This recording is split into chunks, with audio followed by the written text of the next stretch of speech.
राज्यभर सध्या चर्चेत असलेलं कॅप्टन अशोक खरात भोंदू बाबा, त्याचा आता नवीन कारनामा समोर आलाय। देवाच्या श्रद्धेच्या नावाखाली यांनी खूप वाईट कामं केलेत आणि यावेळी या भोंदू बाबा अशोक खरातच्या टार्गेटवर होती एक राजकीय क्षेत्रातील मोठी महिला, ज्या महिलेला संपूर्ण महाराष्ट्र ओळखतो, तुम्ही सुद्धा चांगले ओळखतात। होय, या क्षणाची संपूर्ण महाराष्ट्राला धडकी भरवणारी सर्वात मोठी आणि महत्त्वाची बातमी येत आहे। हा भोंदू बाबा अशोक खरात आणि त्याचं पडद्यामागील ते सगळं काळं काम कुठेही थांबताना दिसत नाही। दररोज दिवसात वेगवेगळे खुलासे होत आहे, वेगवेगळे ते सगळे काळे धंदे समोर येत आहे, कारण की यावेळी आता याचा नवीनच वेगळा कारनामा समोर आलेला आहे।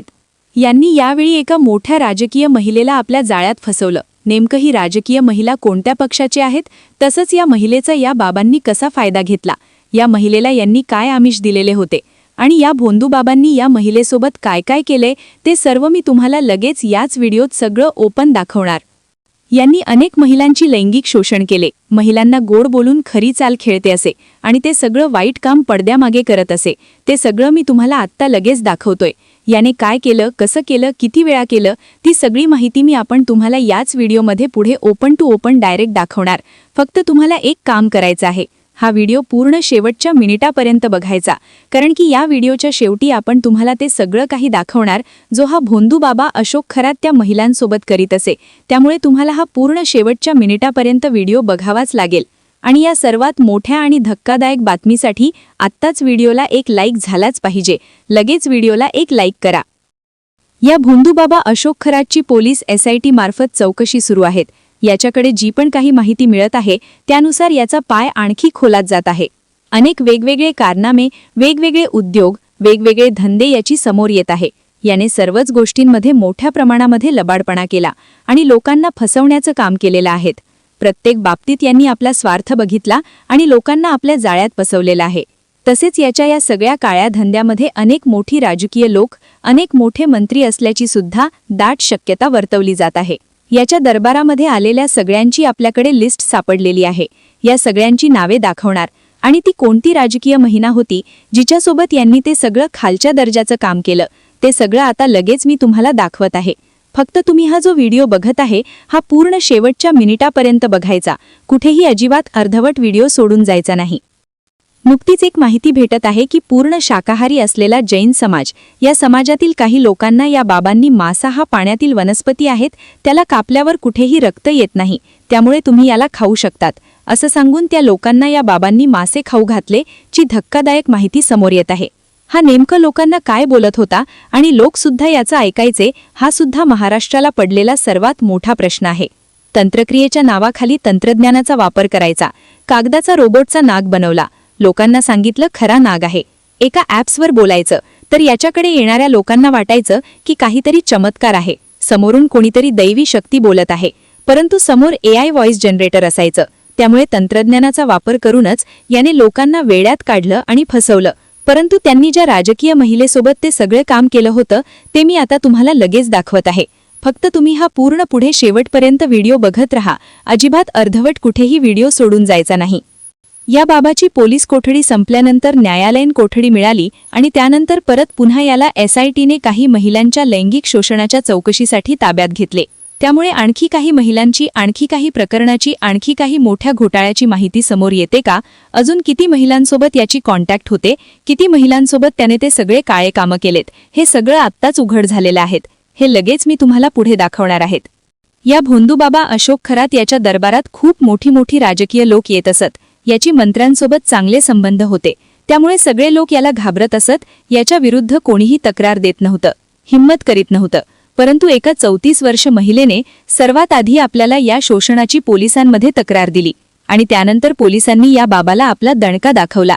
पोलिसांच्या प्रमाणे प्रामाणिकपणे सर्व तपास करीत आहे, त्यानुसार सर्व पोलीस प्रशासनाचे SIT टीमचे कौतुक केले पाहिजे, कारण की इतका मोठा हा भोंदू बाबा, त्याची कॉन्टॅक्ट, त्यामुळे या बाबाची पारदर्शकपणे चौकशी करावी यासाठी देवेंद्र फडणवीस साहेब सुद्धा प्रयत्नशील आहेत। त्यांचे सुद्धा महाराष्ट्रातून 100% कौतुक झालेच पाहिजे। आता मिळालेल्या माहितीनुसार 8 ते 9 महिने आता गुन्हे दाखल केलेले आहेत, त्यामुळे अजून या भोंदू बाबाला चांगला चोप मिळण्याची शक्यता आहे। या बाबांनी अनेक मोठ्या श्रीमंत लोकांना टार्गेट करत पैसे लुबाडण्याचं काम केले, मोठ्या प्रमाणामध्ये धन जमा केलं, मोठ्या प्रमाणामध्ये शेत जमिनी, बंगले, फ्लॅट्स इतक्या मोठ्या प्रमाणामध्ये मालमत्ता जमा केली। त्यामुळे याच्या आता प्रत्येक गोष्टीची तपासणी केली जात आहे। प्रत्येक व्यवहार, प्रत्येक घोटाळ्याचा बाहेर पडत आहे। एका घोटाळ्यामध्ये या बाबाच्या पत्नीचं सुद्धा नाव समोर आलेलं आहे। त्यामुळे पोलीस प्रशासन या भोंदू बाबा अशोक खरातच्या पत्नीची सुद्धा चौकशी करण्याची शक्यता आहे। त्या संदर्भामध्ये एसआयटीचे महिला पोलिसांचे पथक या भोंदू बाबाच्या घरी गेला असता तिथे या बाबाची बायको मिळाली नाही, ती आधीच फरार झालेली होती। त्यामुळे एसआयटीने या बाबाच्या मुलाला चौकशीसाठी नेले होते। त्यामुळे याच्यासोबत अजून कोण लोक आहेत जे सगळे घोटाळे करीत होते, त्या सगळ्यांची नावे आता समोर येत आहेत। तसेच याच्या दरबारामध्ये 38 ते 40 आमदार गेल्याची माहिती समोर येत आहे। हे सर्व आमदार कोणत्या मतदारसंघाचे आहेत, त्यांची नावे काय आहेत, ती सगळी माहिती आपल्या आत्ताच हाती लागलेली आहे। ती सगळी गुप्त माहिती आपण तुम्हाला लगेच याच व्हिडिओत पुढे दाखवणार आहेत। फक्त तुम्ही हा शेवटपर्यंत व्हिडिओ बघत रहा, अजिबात अर्धवट कुठेही व्हिडिओ सोडून जायचा नाही। भोंदू खरातला उद्या पुन्हा कोर्टामध्ये हजर केलं जाणार आहे, कारण दुसऱ्या एका गुन्ह्यामध्ये अटक दाखवून उद्या कोर्टामध्ये पुन्हा अशोक खरातला हजर केलं जाणार आहे। भोंदू बाबा अशोक खरातला 14 दिवसांची न्यायालयीन कोठडी सुनावण्यात आली आहे। लैंगिक अत्याचार प्रकरणात पोलीस कोठडी संपल्यानंतर भोंदूची न्यायालयीन कोठडीत रवानगी करण्यात आली आहे। तर दुसऱ्या गुन्ह्यात भोंदू खरातला उद्या पुन्हा कोर्टात हजर केलं जाईल। मंगळवारी खरातचा मुलगा हर्षवर्धन खरातला ताब्यात घेऊन पोलिसांनी चौकशी केली आहे। राहत्या घरातून पळून जाण्याच्या तयारीत असताना खरातच्या मुलाला पोलिसांनी ताब्यात घेतलंय। तर पोलीस येणार असल्याची कुणकुण लागताच खरातची पत्नी फरार झाली आहे। भोंदू खरात शाकाहारी असलेल्या अनेकांना मासा ही पाण्यातली वनस्पती असल्याचं सांगायचा। मासा ही पाण्यातली वनस्पती असल्याचं सांगून काही जैन धर्मीय व्यावसायिकांना प्रसाद म्हणून द्यायचा। एसआयटीच्या तपासात खरातची बंडलबाजी उघड झाली असून खरातनं यातून लाखोंची रक्कम लुबाडल्याची माहिती समोर आली आहे। खरातच्या पुण्यातील सीए, पुजारी आणि सराफा व्यावसायिकांची चौकशी होणार असल्याची माहिती आहे। पुण्यातील एका बँकेमधून घेतलेल्या कर्ज प्रकरणात ही माहिती उघड झाली आहे। तर एका बँकेच्या मॅनेजरला खरातनं 1 कोटीची लाच दिली होती।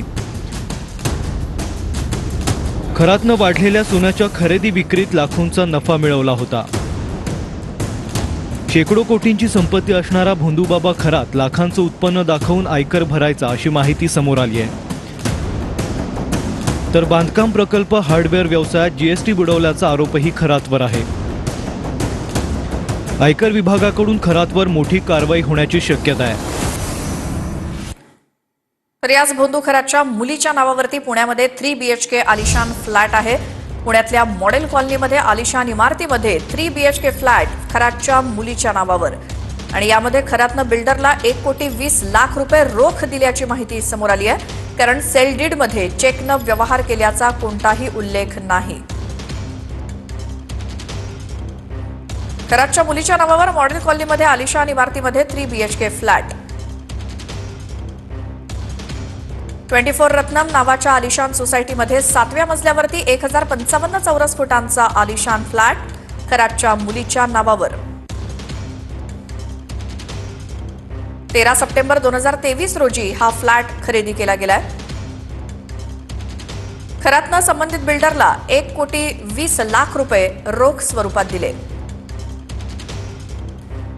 सेलडीडमध्ये चेकनं व्यवहार केल्याचा कोणताही उल्लेख नाही, याचा अर्थ पैसे कॅश दिलेले आहेत।